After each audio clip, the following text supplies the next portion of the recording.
Since everyone's talking about penguins at the moment, I want to tell you about what penguins have to do with particle physics.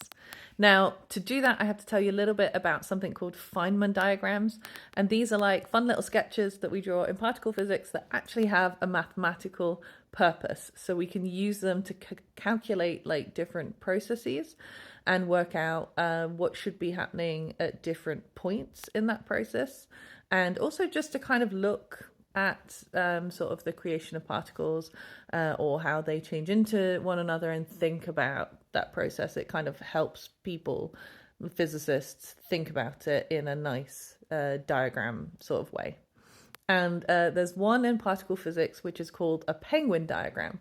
And I'm going to put one on the screen so that you can see it. And the story of how penguin diagrams came about is because there was a theorist called John Ellis and a couple of his friends, and they went to the pub and they were playing a game of darts, and somebody bet John that if he lost at this game of darts that he would have to put the word penguin into his next paper.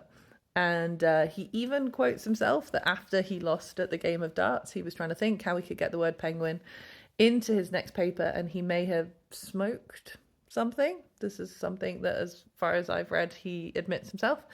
And then he thought that these diagrams that he was looking at, this one specific set of diagrams, kind of, if you looked at it in a certain way, looked like a penguin. And so he named them penguin diagrams, put them in his paper, and now that's what we call them in particle physics. So yeah, since people are talking about penguins right now, I thought you might like to hear that story.